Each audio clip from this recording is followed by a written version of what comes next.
Բարև ձեզ սիրելի բարեկամներ, Armix News YouTube-յան ալիքի եթերում ժամանակի ձայնը հեղինակային հաղորդաշարի հերթական թողարկումն է, դիմում եմ մեր այն հարգելի ունկնդիրներին, ովքեր դեռ չեն հասցրել բաժանորդագրվել մեր Armix News ալիքին, խնդրում եմ նրանց ընդամենը սեղմել զանգակոճակը եւ բաժանորդագրվել մեր ալիքին, որի համար հայտնում եմ իմ շնորհակալությունը։ Այսօր մեր զրուցակիցն է միջազգայնագետ Դավիթ Կարապետյանը։ Պարոն Կարապետյան, բարև ձեզ։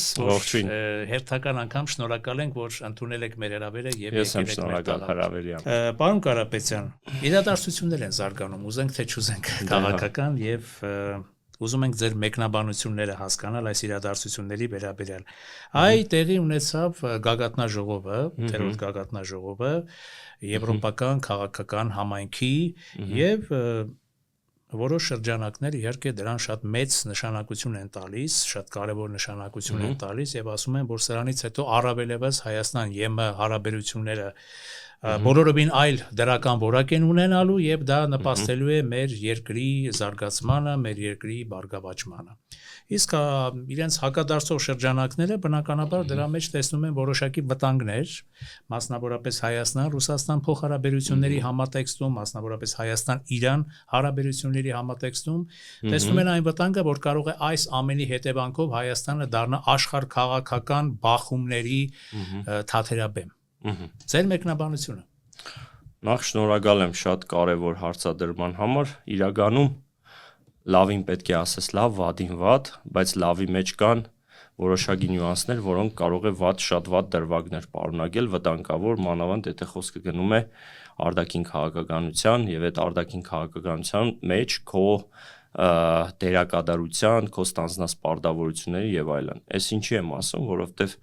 այո, փաստացի շատ լուրջ մասշտաբային միջոցառում է եղել Երևանում, այդ օրերին կարելի ասել, որ ողջ աշխարհի ուշադրությունը ինչ որ մասով տեղավորվում էր, այս մեր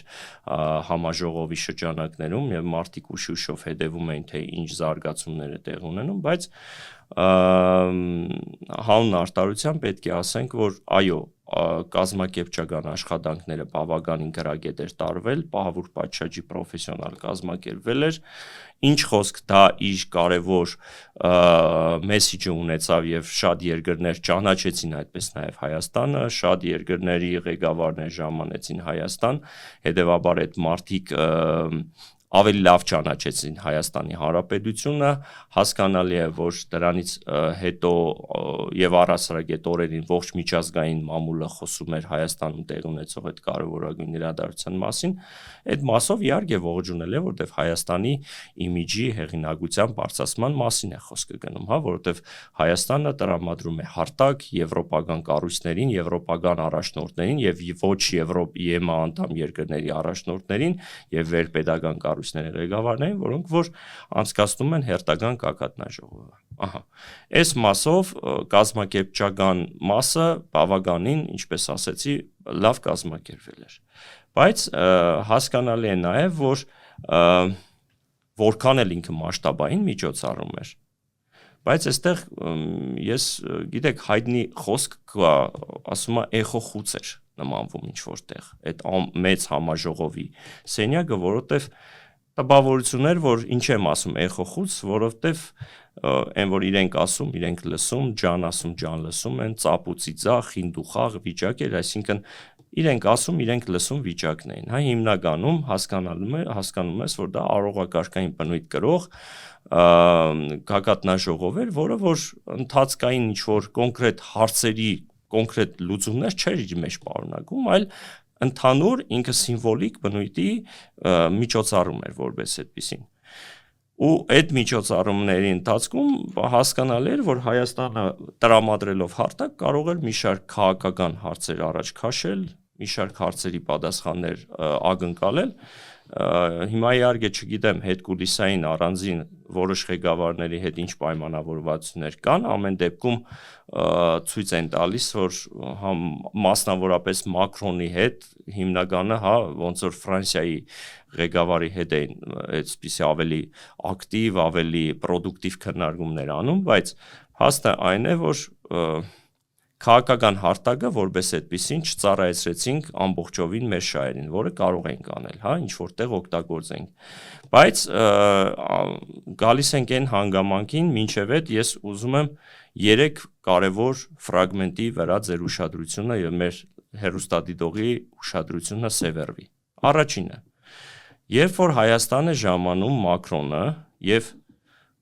կոնկրետ հայտարարություններ է տալիս, որը որ նախ հարից չի երկրի ղեկավարին, հա, որպես Ֆրանսիայի Հանրապետության նախագահ, հա, ասելով, որ օրինակ ով էր մտածում կամ ով կպատկերացներ, որ Հայաստանում այսքան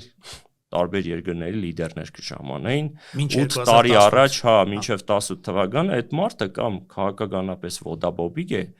կամ ցինիկ երեսպաշտ է, որովհետև չի կարելի հաջողանալու համար նման հայտարարություններ ան։ Ես հասկանում եմ, որ այստեղ ում համար է նա եկել ու ում իմիջն է ուզում բարձրացնել դրանով, բայց որովհետև ինքը տառացիորեն նույն Նիկոլն է, Ֆրանսիայի Նիկոլն է։ Տառացիորեն, նույն իր ոճով, բանով, հա, տեսանք էլ հաջորդ օրը էլի Վասկով, բանով, լավ էր, որ մեր վարչապետն էլ իր հեծանիվով չմիացավ այդ Վասկին եւ այլն։ Բայց հասկանում ես, որ այդ մարդը կատարում է մի քանի շատ սուր հայտարարություններ, որի պատճառով ոչ թե տուժում են ֆրանս-ռուսական հարաբերություններ, այլ փաստի առաջ է կանգնում Հայաստանի Հանրապետությունը։ Մարդը ժամանել է մի երկիր, այդ երևի Արբանյակը լինելու, հա, նախորդին անդրադառնանք, եղբայր, եթե դու անգամ տեղյակ ես, որ Հայաստանի Հանրապետությունն է ժամանել քո նախկին կոլեգա նախագահները, եւ Օլանդն է ժամանել, եւ Ժակ Շիրակն է, եւ Նիկոլա Սարկոզին է ժամանել, այստեղ ժամանել են Հռոմի պապեր, երևի ինքը տեղյակ չէր, որ ֆրանկոֆոնիայի կակատնաժողով է 17-րդ կակատնաժողովն է տեղ ունեցել Երևանում 57 եւ ավելի երկրի ղեկավարներ են ժամանել, հարյուրավոր երկրի լիդերներ են եկել Հայաստան, հա, եւ ոչ միայն եվրոպական աշխարհամասի, ամբողջ աշխարհից։ Եվ այս ամեն ինչի համատեքստում դու նման հայտարարություններ, որ դուք արդեն տեսնում եք, որ Հայաստանը դուրս է բերվել ռուսական ծիրից, որ Հայաստանը պոլիգոն է, պլազդարմա, չգիտեմ ինչեր, այդ ինչ-որ բառեր էր ասում, հա,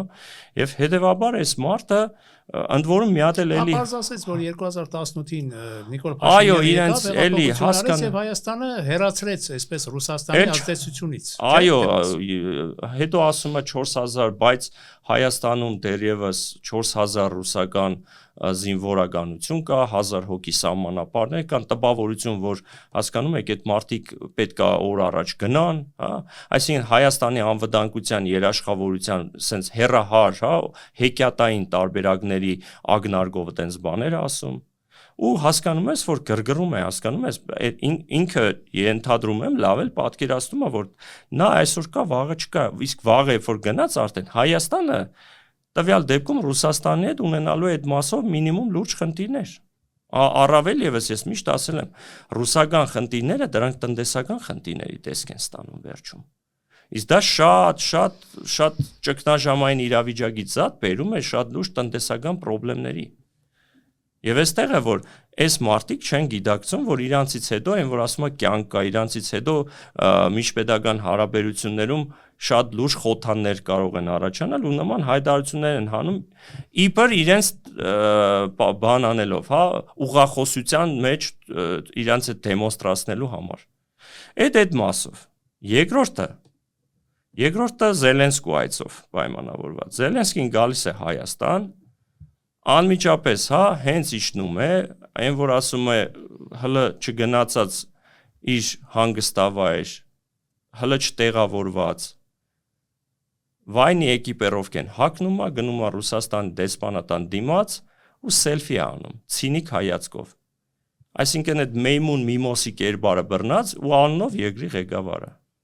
Ասենք ուզում ես հասկանաս, էլի, այսինքն չհասունացած քաղաքական լիդեր, որը որ բախտի բերումով թե ոնց երկրի ղեկավար է համարվում ու պատերազմող երկրի ղեկավար է։ Այդ մարդը, այսինքն ուզում ես նախ այդ մարդուն մի հատ հարց տաս, էլի, ասես եղբայր, այդ նկարով դու ինչ ես հաղթանակ տոնել ես, ինչ ես անում։ Երկրիդ կեսը չկա։ Օրեցօր գերեզման ես դնում քո հայրենագիցներին։ օրեցօր տարածքներդ կրճատվում են։ Ժողովուրդը սովամա, ժողովուրդը գաղթած։ Դու եկել ես ուրիշի երկրի մեջ։ Ռուսաստանի դեսպանատան դիմաց ինչ խունջիկ լամիշ ես լինում, որ ինչ։ Այսինքն ինչա դա քեզ բերելու։ Դու բլոգեր ես, ինչ է դա։ Եվ երկրորդը, դու այնքան շնորհք չունես, ֆայմ ու շնորհք, որ չես հասկանում, որ կամ հասկանում ես, հադուկ ես դա անում։ Որն էլի նույն տրամաբանությամբ Մակրոնի նման, որ ասես եղբայր, այս մարդիկ վաղը խնդրեմ են ունենալու, չէ՞ որ այս երկիրը ինչ որտեղ կախվածության մեջ է, վերջո դե ֆակտո եւ դե յուրե Ռուսաստանի հետ դաշնակցային հարաբերությունների մեջ է։ Հիմա դու եկել ես, ում ես դեմ տալիս։ Ես այսպես վարկ դրսևորում, հասկանում եք, այս հարցեր կա, ընդ որում, այստեղ հասկանում ես, որ հայկական կողմն է իր փայ մեղավորություն ունի, ինչի հայկական կողմը, հա, անվտանգության աշխատակիցները ընդհանրապես չէին ասել, որ սենց բանա ուզում անի կամ դեմն առնեն, թույլ չտային, ասենք չէր կարող անել, ես ավելի քան վստահ եմ, որ նրանց իգիդությամբ ու եթե ոչ էլ իգիդությամբ նրանց համար այդ կանաչ լույսի պես բան կլներ, անգամ եթե հարցներ թույլտվություն ստանալու համար։ Հետևաբար, այս երկրորդ հարցն էր։ Էլ չասեմ, որ այդ հռետորաբանությունը, այդ ռազմաշունչ, հա, մեղադրական բաները, հայտարարությունները եւ այլն Հայաստանում հնչեցնելով։ Ու չենք մոռանում, որ այս մարտիկ ախր մեկը այն մարդն է, որը Պրահայում թաղել է Արցախը մյուսների հետ։ Այս մարդն էլ հիշում եք, անձնական ուրախություններ, երբ որ Ադրբեջանը հաղթանակ էր տոնել, այսպես ասած։ Հիշում եք Կիևի փողոցներում ինչ էր տեղի ունենում, բիլբորդներով ոնց են շնորհավորում Ադրբեջանի ժողովրդին։ Էլ չասեմ ֆոսֆորի թեման, որ մինչև այս պահը հələ որ հաստատակամ չեն կարող համոզել, որ այդուհանդերձ նման սպառազինություն ու քիմիական զենք չեն վաճառել Ադրբեջանին։ Այդ ֆոսֆորի թեմայի մասին դուք հստակ տեղեկություն ունեք, որտեղ մեկ գցում են Ռուսաստանի վրա, մյուսներն գցում են Ուկրաինայի վրա։ Ամեն դեպքում Զելենսկուն, երբ որ ուղիղ հարց, ես ունեմ դրա ուղիղ պատասխանը, բայց ուրիշ ձև կասեմ։ Եթե նա այնքան անկեղծ էր ու շիտակ, կարող էր լրագրողի հենց այդ ուղիղ հարցադրմանը պատասխաներ։ Գիտեք, ուրիշ բան է, երբ որ ինչ որ հայտարարություն ես անում, որ նման բան չկա, ժամանակին իր կավեին ինգերոջ Սարիկին պատասխանել էր նման ինչ որ լղոզված պատասխան տվել, բայց փաստը այն է, որ հիմա չի հերկվում, որ նման քիմիական զենք տրամադրվել է այդուհանդերձ։ Այդ մյուս մասը։ Չի հերկվում։ Հա, հիմա անցանք հաջորդը։ Երրորդը Ալիևի հռետորաբանությունը։ Ալիևը միանում է հերոստակաբով, հա։ Ու առաջի բանը հասկանալի է բարեխոսության երկու բառ ու մեղադրանք առավել եւս Եվրոմիության, որտեղ գիտեք հայտնի բանաձևներ ընդունվել, որի արդյունքում ԵՄ Ադրբեջան հարաբերությունները կրկին ճգնաժամի փուլ են, չնայած անցած տարի էլ ավելի հագաադրբեջանական, այսպես ասած, երկու բանաձև ընդունվել, բայց էլի նույն ցայտնոտը եղել է, մի տարի հետո վերականգնվել է ճգնաժամային, հա, այդ հարաբերությունները։ Հետևաբար սա էլ կանցնի, հա, այսպես հələ շատ մերթընդմերթ առաջացող բանաձևերը բան չէ, մանավանդ որ դրանք ավելի շատ քաղաքական բնույթ են կրում, ստացվում է իրավական գործիքակազմ իր մեջ չի պարունակում։ Հետևաբար բումերանգային մեղադրանքներ տեսանք, իհարկե շատ հարիր պատասխան հնչեցրեց Եվրախորհրդարանի ղեկավարը, կարճ ասելով, որ դա մեր գործելավոճն է, մենք դա չենք պատրաստվում փոխել ձեր քմաճույքով։ Ու այդ Ալիևյան այդ խոսույթի բանը, որը որ շնորհակալական խոսքի արժանացավ։ Այսինքն այս մասով, այս 3 հատվածը պետք է հաշվի առնենք այս ամբողջ ձեր ասած գագաթնաժողովի շրջանակներում։ Ֆորմալ տեսանկյունից այս ամեն ինչ էլ եմ ասում, լավ կազմակերպված էր։ Մյուս հարցն է, թե Հայաստանը ինչ օգուտներ կքաղի իրականում, որովհետև սա ավելի շատ իրենց համար ռեյտինգի ու ռեպուտացիայի հարցեր առաջիկա ընտրությունների համար, Մակրոնին տանել Գյումրի, հատկապես միտեղ, որտեղ որ ինքը գիտի շատ լուրջ խնդիր ունի, օգտագործել քաղաքական նպատակներով։ Հետևաբար այս ամեն ինչը արվում է, հասկանալի է, որպեսզի ժողովրդի քվեի վաղը մյուս օր արժանանա։ Այսինքն գտնում եք, որ ֆորմալ իմաստով կազմակերպված էր լավ, բայց բովանդակային իմաստով, կարելի ասել ձեր այս պատասխանի մեջ, կան բազմաթիվ, տեսնում եք բազմաթիվ վտանգներ։ Իհարկե։ Սպառնալիքներ։ Համենայն դեպս հագարուսական հարտակի պատկեր ստացանք, որտեղ ամեն երկրորդը ելնում էր հագարուսական հայտարարություններով եւ այլն ու տպավորություններ, որ Հայաստանը արդեն իսկ բացառապես շարժվում է, ինչպես իրենք են ասում, դիվերսիֆիկացնելով իրենց արտաքին քաղաքականությունը Եվրոմիության հետ, բայց արի ու տես, որ գեղեցիկ պաթոսային խոսքեր ենք լսում, ջանջիգյար ենք լսում, պաճ պրոշտի ենք տեսնում, բայց արի ու տես գործնագանում տեսնում ենք, որ այս ամեն ինչը ընդհանրապես խոսքի մագարտակով է։ Ես ինչի հadoop միջազգային հարաբերություններում, ընդհանրապես միջազգային տերմինոլոգիայում այդ էխոխուց արտահայտությունը հենց դրա մասին է։ Մենք դրա ականատեսը դարձանք։ Այդքան մասշտաբային միջոցառումը ես այդպես եմ դիտարկում։ Պարզ է։ Պարոն Կարապետյան, գանք ներքաղաքական զարգացումներին։ Դե արդեն մեկնաբանեցիք ձեր տեսակետը հասկացանք, նաև մասնավորապես Հայաստան ԵՄ, Մակրոնի հետ կապված, Մակրոնը բնականաբար Եվրամիության այսպես կարևորագույն այդ Եվրամիության քաղաքականության այսօր գերիշխող չէ, քաղաքականության կարևոր դեմքերից դերակատարներից մեկն է։ Ներքաղաքական դաշտում ինչ այլընտրանք եք տեսնում գործող վարչակարգին, որովհետև այստեղ էլի ոմանք լավատես են, ոմանք ասում են, որ Նիկոլ Փաշինյանի եւ նրա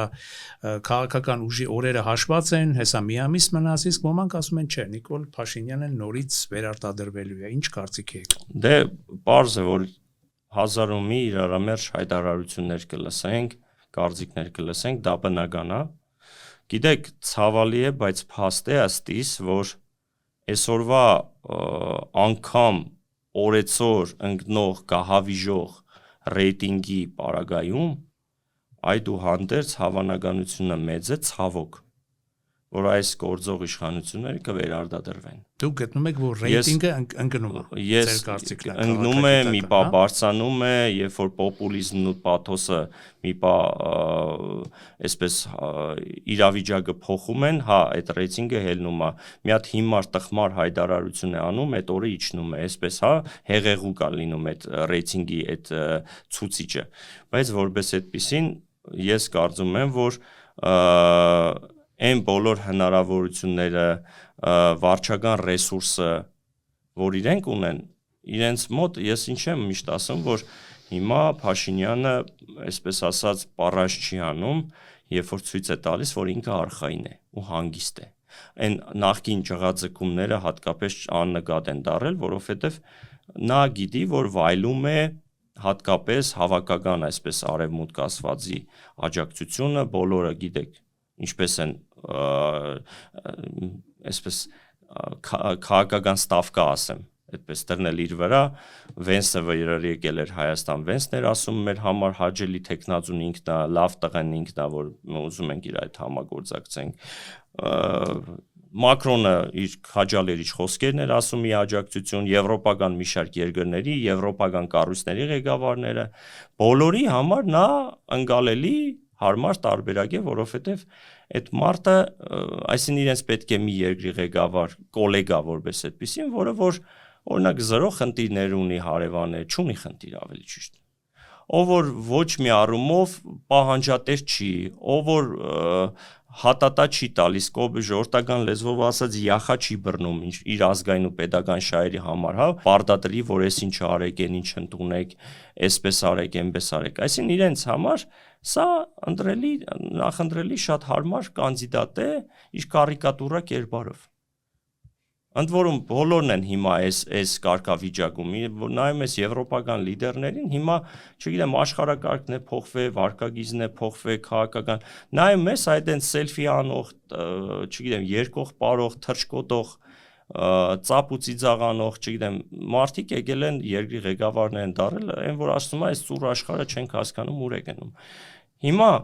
այս մասով իսկ ներքաղաքական պարոն Կարապետյան կներեք ներքաղաքական պահերի վրա բան չկա ասենք որ ընդդիմությունը կամ ես տեսնում եմ որ որոշ չափով ըստ ձեզ ընդդիմությունը կարողանում է արդյոք համոզել հակառակ այլընտրանքների մեջ այս պահին ձևավորվել է հասկացա հարցը շատ լավ հարց եք տալիս այս պահին եկեք ռեալ պոլիտիկով այս պահին քաղաքական process-ի մեջ են որոնք որ իրենց հայտն են ներկայացրել թվով 19 կուսակցություններ հիմա երբ որ նայում ես այդ 19 կուսակցություններից իրենց հնարավոր պոտենցիալ ձայների թվաքանակը ինչպիսի տեսք կստանա ընդ որում շատերը ինքնավստահ են չափից դուրս չգիտեմ երևի Facebook-յան լայքերին հղում տալով մարդիկ եկել են մտել են քաղաքականություն եւ վստահ են որ եթե իր լսարանը մեծ է օրինակ ուրեմն ինքը մեծ շանսեր ունի որ վարչապետ պետք է դառնա նման ամբիցիոզ կերպարներ կան ընդ որում ասեմ այսինքն մարդ կուսակցություններ որոնք որ քաղաքական հետագիծը չունեն քաղաքական չգիտեմ մի օրակարգել նորմալ չունեն ճանապարհային քարտեզը չունեն կենսագրություն անգամ նորմալ չունեն բայց որոշել են զբաղվել քաղաքականությամբ լավ քավ լիցի թող զբաղվեն քաղաքականությամբ բայց այդ 19 քաղաքական ուժերից ես տեսնում եմ որ դրանցից 90%-ը եթե ոչ ավելին դրանք փոշիացնող ձայներ են դրանք հենց այն ուժերն են որոնք որ հենց իրանց ներկայությամբ ու իրանց մասնակցությամբ Նիկոլի Ջարաղացին ջուր են լցում այս այդ ուժերն են Սամվել Կարապետյանի թիմն է որ ամենայն հավանականությամբ կանցնի խորհրդարան ընդդիմության տեսքով ու կլինի Նիկոլ Փաշինյանի ընդդիմությունը Հավանականություն այնտեղ տեսեք հիմա գելապնա հարցումներ, սոցհարցումներ եւ այլն անցկացնում եւ այլն, այնտեղ տալիս են որ հավանականության թիվը անցնելու շեմը հաղթարելու կարող է ունենալ Քոչարյանի դաշինքը, կարող է ունենալ Ծառուկյանի կուսակցությունը եւ այլ ուրիշ ես շանսեր չեմ տեսնում ինչ որ մեկի մոտ որպես այդպեսին։ Իսկ թե արդյոք հնարավոր է որ այս բոլորի ձայների գումարայինով 50+1 լինի, ես խիստ չասեմ անհավանական, բայց չեմ կարծում, որ նման սցենարի ականատեսը կդառնանք։ Իսկ իրենց մոդել էսպես է հիմա։ Այսինքն գտնում եք որ ընդդիմության չհամախմբվելն է պատճառը։ Հարց է, նախ իշխանություններն էլ լավ գիտակցում, որ 50+1-ով չեն անցնելու։ Եթե ձայների քվեարկելու ձայների իրավունք ունեցող հասարակության 70%-ը մասնակցի, ապա 50+1-ի հնարավորություն կա, եթե 50%-ը մասնակցի, բայց ես հակառակ կարծիք ունեմ։ Ընդհակառակը հիմակվա ընտրական օրենսգրքով 50%-ն էլ մասնակցի, էլի իրանք հաղթած են լինելու։ Մեծ հաշվով MBC ընդրական օրենսգիրք է այն հայտնի կոստյումը կարվել, որ ոնց շրջում ես, ինքը հաղթողի դիրքում է այս պարագայում։ Անկամ, որովհետև եթե նույն հաջողությամբ 100,000-ը չգերազանցող մարտականակով մարդը դարավ Երևանի քաղաքապետ։ 2 միլիոնանոց քաղաքը ունեցավ մի քաղաքապետ, որին ձայն էին տվել ընդամենը քաղաքի մոտ 100,000-ն էր, թե ինչքանն էր։ Այսինքն զավեշտալի բան եմ ասում։ Սա մարազմատիկ մեր իրականությունն է։ Հիմա այս մասով էլ թող հələ մի հատ էլի հետ վերադառնան, հիշեն թե ինչի Սերժ Սարգսյանը այս տարբերակը նախընտրեց ու իր համար ոնց կարեց, բայց հակավ ուրիշ ուր սազեց չհանեց։ Հիմա այստեղ այդ պոտենցիալ հավանականությունը այսպես է։ Դե հիմա իրանց որ հարցնում ես, իրանք ասում են մենք ունենք իշխանության գալու բոլոր հնարավորությունները, ավելի քան վստահ ենք։ Այնպես որ այս մարդկանց պետք է հարցնել, նախ դուք ինչ շանսեր եք տեսել, որ դուք այդպիսի քաղաքական լուրջ process-ի մեջ եք թաթախվել։ Երկրորդն էլ հասկանանք, որ այս մարդիկ եթե հանգարց չեն կարողանում լավ շեմը հաղթարեցին, դարձան իշխանության համար ընդդիմություն, խորհրդարանական ընդդիմություն։ Հաջորդիվ ինչ է տեղ ունենալու։ Իրենք հարմարվելու են այդ իրականության հետ։ Ըստ իրենց վարկագծի, օրինակ Սամվել Կարապետյանի թիմը, իշքան ես հասցրել եմ ուսումնասիրեմ, իրենք չեն պատրաստվում լինել այդ դերում։ Իրանց համար կա դոգմատիկ մի իրականություն, որ իրանք են լինելու իշխանություն եւ վերջ։ Այլ կերպ չի լինելու։ Դեմքերից մեկը ասեց, որ մենք 50+1-ի հավանականություն ունենք։ Դե այդ եմ ասում, մի հատ նախընձի իրանց այդ ինքնավստահությունն է ուզում իրանց։ թե որտեղից չգիտեմ, այդ շատ, բայց եթե մի բան էլ ասում են, մի բան գիտեն երևի որ ասում են, բայց այստեղ հարցը ես ուրիշ հավանական սցենարներ եմ տեսնում զարգացումների, ընդհանուր մինչև չասեմ իշխանափոխություն, Հայաստանում իշխանափոխություն այն ժամանակ էլ չի եղել, ավելի շուտ իշխանափոխություն է եղել, հեղափոխություն չի եղել։ Տեղափոխություն է եղել ավելի շուտ։ Ես հակված եմ կարծելու, որ եթե հանգարց իրենց պատկերացրած այդ սցենարով չկա, որ իրենք ել եմ կրկնում դոգմատիկ կերպով ներկայացնում են, որ մենք ենք լինելու եւ վերջ, հաջորդ վարչապետը լինելու է Սամվել Կարապետյան, ուրիշ տարբերակ չի կարա քննարկվի, չի կարա դիտարկվի, հասկանում ես, որ նույն հաջողությամբ կարող է վաղը, եթե հագարակ սցենարի ագանատեսը դառնանք, տեղի ունենա, եթե չասեմ, չեն թույլ տա, չի հասնի նրան, որ Հայաստանում այլևս մարտի 1-ի տարբերակ լինի, մարտի 1-ի 2-ը լինի։ Բայց թույլ կտամ ինձ ասել, որ չեմ բացառում, որ հոկտեմբերի 27-ի նման ինչ-որ սցենարներ լինի։ Եվ ավելի քան վստահ եմ, որ իշխանություններն էլ դա գիտակցում ու հասկանում են, որ դրա դեմը առնելու բոլոր հնարավոր մեխանիզմներն ու գործիքակազմը պետք է ներդրվի այդ օրերին։ Ես դա չեմ բացառում։ Էլ չեմ ասում, որ այո, կարող է փողոց գեներացվի այդ օրերին։ Որովհետև ես ավելի քան հակված եմ կարծելու, որ շատ-շատերը որոնք մինչև այս պահնել ինչ որտեղ ամորֆ ու ապատիկ են իրենց վարկագծով դուրս են գալու փողոց, որովհետև չեն ուզում երրորդ անգամ վերարտադրվեն այս իշխանությունները։ Եվ այստեղ է, որ ընդդիմությունը կարող է գործի համատեղ ու փողոցային պայքար գեներացնի փողոցային օրակարգով։ Չի բացառվում։ Այդ դրամար եմ ասում, սա Պանդորայի արգղ է, որը որ բացվելու է կարծում եմ հաջորդ օրը հունիսի 8-ին։ Այսինքն գտնում եք, որ այդ աստիճան արդեն լծված իշխանությունների դեմ ժողովրդի բաժակահամբերության լծված է հասարակություն ունենք, որ արդեն եթե ես կարծում եմ, որ այո, այս պահին զսպվում է այդ մարդկանց հույզերը, էմոցիաները, բայց ես ավելի քան վստահ եմ, որ եթե այս քաղաքական ուժը չանցնի, առավել եւս պատկերացնում ենք, թե Նիկոլ Փաշինյանը, իրենք էլ են լավ պատկերացնում, որ Նիկոլ Փաշինյանը վերադադրվեց, բառից բուն իմաստով դառնալու է ցարբոկ եւ փորձելու է իր այդ քենապահությունն ու վրեժխնդրության նոր ալիք հանի ու հասկանում ենք, չէ, որ էլ ունեզրգելով, էլ քաղաքական հետապնդումներով, շանտաժներով, ինչերը անելու, հա, կամպրամատներով։ Ինքը ասում է չի ունեզրգում, ինքը ասում է հատիկ հիմա տարբեր ձևակերպումներ են ասում, բայց գողոնը, դե հիմա ինք այդպեսի շատ կարելի է գեղեցիկ փաթեթավորել այդ ամեն ինչը։ Փաստը այն է, որ նրանք էլ են հասկանում, որ եթե հանգարց նրանց մոտ չստացվեց գալ իշխանության, նրանք թիրախավորվելու են, մի ուրիշ տիպի թիրախավորվելու են։ Եվ իրենք էլ են հասկանում, որ ալտերնատիվ տարբերակը իրենց ունեցած այդ ռեսուրսներով, իսկ իրենք բավական լուրջ ֆինանսական ռեսուրսներ ունեն, որովհետեւ փողոցային պայքար գեներացնեն, հասարակության մի ստվար դե այդ եմ ասում, հիմա պետք է հասկանանք, ինչ կարող է տեղի ունենալ։ Այնտեղ հետկուլիսային շատ բաներ կա, որը որ հիմա մեր խոսելու բանը չի։ Կարծիք կա, որ ընդդիմությունը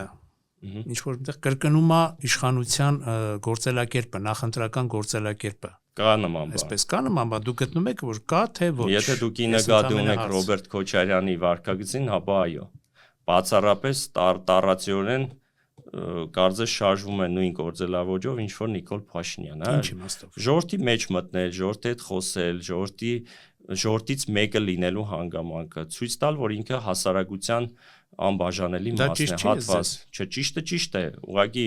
սովոր չենք մենք տեսնել, հա, որտեղ Ռոբերտ Քոչարյան կերպար, որպես այդպիսին քաղաքական ֆիգուր երբեք նման վարկագիծ չի դրսևորել, հարցը այդ մասն է։ Երբ որ դուք ուղիղ հարցադրում եք անում, ես նկատում եմ, որ վերջի իրենց քաղաքական քարոզարշավների ժամանակ իրենք ավելի այսպես մերձեցվեց են հասարակության հետ, փորձում են հասարակության այդ ուղիղ սուր հարցերին պատասխանեն։ Ռոբերտ Քոչարյանին հարցեր են տալիս երեխաներ, ուղիղ այնպիսի հարցեր, օրինակ ինչպես որ վաղը մյուս օր էլի գաք դուք, ձեր ծանոթ բարեկամներին հետ տեղավորելու աշխատանք։ Այս նման հարցեր իհարկե հասկանալ է ժպիտով պատասխան եւ այլն, բայց այսինքն ինքը մտել է հասարակության մեջ։ Գուցե ժամանակին, երբ որ ինքը նույն բանը աներ, ավելի իր հանդեպ, իր անձի հանդեպ լավ ընկալում կձեռք բերեր, բայց փաստը այն է, որ Նիկոլ Փաշինյանը ֆանտաստիկ կերպար է այդ առումով, ֆանտաստիկ կուրիոս կերպար է։ Նա կարողանում է, մտնել, ժողովրդի մեջ, ոնց է, ինչ կա ժողովուրդ ջան, քեֆ հալ քեֆ չգիտեմ ինչ, սենց բաներով ցույց տալ, որ ինքը, պոնչիկ պերաշկի փարտիներով, բան ուտել խմելով, զուգարան գնալ ցուցադրելով, այդ ամեն ինչը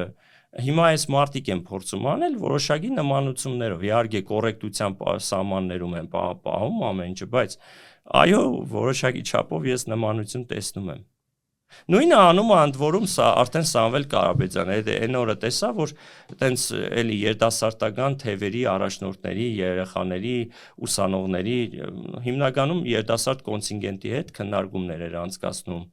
հարցեր են տալիս ուղիղ, ինքը իր կենսագրությունից էր պատմում, ուղիղ հարցերին ուղիղ պատասխաններ էր տալիս, չգիտեմ, եւ այլն եւ այլն։ Այս մասով նկատելի է, բայց այն որ ընդդիմությունը առավել եւս հիմա լիքը գործ ունի անելու, դա փաստ է։ Տեսակետները, ասենք նույն Սամվել Կարապետյանի 300,000 աշխատատեղ եւ նրա 5 կետերից բաղկացած այդ առաջարկը հակաճգնաժամային եւ ինչ է կարծում, դրա մեջ իրատեսություն կա թե ոչ։ Տեսեք, լավ հարց եք տալիս, իրականում մի շարք տնտեսագետներ, աուդիտորներ փորձում են այս հարցին պատասխանեն, որտեվ հասկանում ենք աշխատանքի շուկան ինչպիսին է, զբաղվածությունը, նայած որ բիզնեսում, նայած ոնց, ես չեմ ուզում հիմա թերագնահատեմ իրենց կատարած աշխատանքը, գուցե իրանք ինչ որ աշխատանք կատարել են, որ այդ թիվը ստացել են 300,000, բայց ես ձեզ վստահեցնում եմ, դա շատ լուրջ տնտեսական հաշվարկներ է իր մեջ պարունակում, որպեսզի դու հասկանաս ու այդպես միանշանակ, հաստատակամորեն ասես, որ 300,000 աշխատատեղ կբացեմ, նախ հələ դուք իրատեսական դարձրեք ձեր իշխանության գալը, հետո նոր կտեսնենք իրատեսական է ձեր 300,000 աշխատատեղի բացումը, ասել կուզի թող մենք չուզողը լինենք, եթե կարող եք բացել, բացեք իհարկե, բայց այդտեղ միլիարդների հաշվարկ կա, որ դուք պետք է այդքան ներդրում տնեք, որպեսզի նման աշխատատեղեր բացեք, եթե աշխատաշուկան այնքան լավ են ուսումնասիրել, տիրապետում են, տնօրինում են նման ինֆորմացիայի, գուցե խելամիտ թվեր են ասում, բայց ես կարծում եմ, որ այս պահին առավել եւս պետք է խոհեմությունը ու ռեալ պոլիտիկը իրենց մոտ ավելի գերադրական լինի, որ նման հայտարարություն անելուց առաջ հələ դուք հասեք նրան, որ իշխանափոխություն լինի, իրատեսական լինի ձեր իշխանության դառնալը, հետո նոր կխոսենք այդ 300,000 աշխատատեղերից։ Հետո կուզենայի, որ 3 կետային ձևակերպումներով արտահայտեք ձեր տեսլականը, ինչ պիտի արվի ընդդիմադիր դաշտում, որ իրավիճակ փոխվի, ըստ ձեզ, եւ չեք գտնում, որ բոլոր դեպքերում օրինակ ասենք ձեր խոսույթի մեջ էլ ու ոմանց խոսույթի մեջ էլ արդեն ինչ որ միտեղ անդիմությանը պախարակող գործոն կա, այսինքն դու կարող եք ասել, չէ, այսինքն դու գտնում եք, որ անդիմությունը այս հարցերում սխալ է եւ եթե այդ միտումը, ես չեմ ասում ձեր հասկանալի պախարակելի է ձեր պախարակումը, բայց ընդամենը հարց եմ ուզում հղել, որ եթե այս տրամաբանությունը խորանա, անդիմությունը ընդհանրապես կարող է ձախողվել։ Տեսեք, շատ ճիշտ եք ասում։ Ես միշտ ասել եմ, որ նման քաղաքական, այսպես ասած, ռասկլադի պարագայում կա մեկ փրկություն, երբ որ լինում է քաղաքական լայն կոնսոլիդացիա, որը մինչև այս պահը չեղավ։ Ձեր հարցերի հարցը դա է։ Միավորիչ դերակատարություն, դերաբաշխում, ճիշտ, եւ համատեղ որպես մեկ ընդդիմություն, լինի դա խորհրդարանական, թե արտախորհրդարանական ուժերի միավորման աշխատանքի արդյունքում լայն կոնսոլիդացիա, որի պոտենցիալը կա, բայց գործնականում հողի վրա ոչ մի բան չի ձեռնարկվել։ Բոլորը լոկալ ինչ որ գործառույթներ են ստանձնել, կատարում են, ընդ որում այդ որ ասում եք պախարակել, այ իսկական բառն է շատ տեղին, որ իրանք իրանց են պախարակում։ Մեկը մյուսին է պախարակում, Քոչարյանականները սերժականներին, սերժականը բան, Լևոնականներին եւ այլն։ Այստեղ տեսնում ենք, որ ամեն մեկը հայտնի, Կրիլովի հայտնի ստեղծագործությունն է, ամեն մեկը իր կողմն է քաշում, բայց արյուտես այդ մաքսիմալ ժամանակահատվածը, որ մնացել էր մինչև այսպա, որտեղ արդեն օրեր է մնացել, իրենք չեն օգտագործել ըստ արժանվույն։ Հիմա ես ավելի քան վստահ եմ, որ օրեցօր որքան գնա արդեն նախընտրական էս փուլը իր կուլմինացիային, այն է ամսի 7-ին, հակառակը գոնե հիմա սթափվելու խոհեմություն դրսևորելու փոխարեն մենք տեսնելու ենք էլի պարակվածություն։ Այդ ձեր հարցերի հարցը է դա, մինչև չլինի քաղաքական լայն կոնսոլիդացիա, մեկ ճանապարհ, մեկ քարտեզ, մեկ գործելավոճ, հնարավոր չի իշխանություններ փոխել։ Մեր հաջորդ հանդիպումը ավելի լավատեսական կլինի, որովհետև ամեն դեպքում ձեր արտահայտած տեսակետները ավելի շատ տեսակետների մեջ էս ավելի շատ մտահոգություն տեսա։ Ցավոք այդպես է, բայց լավատեսորեն տրամադրվենք։ Այո։ Գիտեք, ես կարծում եմ, որ սա մի շրջափուլ է, երբ որ մեր հասարակությունը ցավով եմ ես նշում, որոշակի քաղաքական գիտակցության մագարտակի նվազեցման պատճառով այսպես արտահայտվեմ, տուժում է ու իր հետ տանում է ողջ գիտագից մասային։ Ես միշտ իմ խոսքում ասում եմ, որ խոհեմության ու սթափության կոչ եմ, սա ղողանջ է, հնչեցնում եմ սթափության ղողանջը, որ պետք է ականջալուր լինի հայ ժողովուրդը եւ հասկանա, որ նման իրավիճակի հետ, որ առերեսվել է, չի կարելի ապատիկ կերպով վերաբերվել, ամորֆ վարքագիծ դրսևորել ու շարունակել как бы чего не вышло քաղաքականությանը, որը այսօրվա գործող իշխանությունների քաղաքականությունն է, եթե անգամ ոչ սատարել, ապա նեյտրալ վիճակով սատարել, դա կոչվում է նեյտրալ սատարում, այսինքն ես քաղաքականությամբ չեմ զբաղվում, իմ գործը չի, թող էթա ոնց որ կա, տենց էթա եւ այլն, հա, որտեվ հասկանալի է, որ ճակատագրական իրավիճակների առաջ են կանգնելու վաղը մյուս օր Աստված չարածե։ Եվ պետք է հասկանանք, որ այս ամեն ինչը բերում է նրան, որ մեր հայ ժողովրդի ինքնության, կորստի,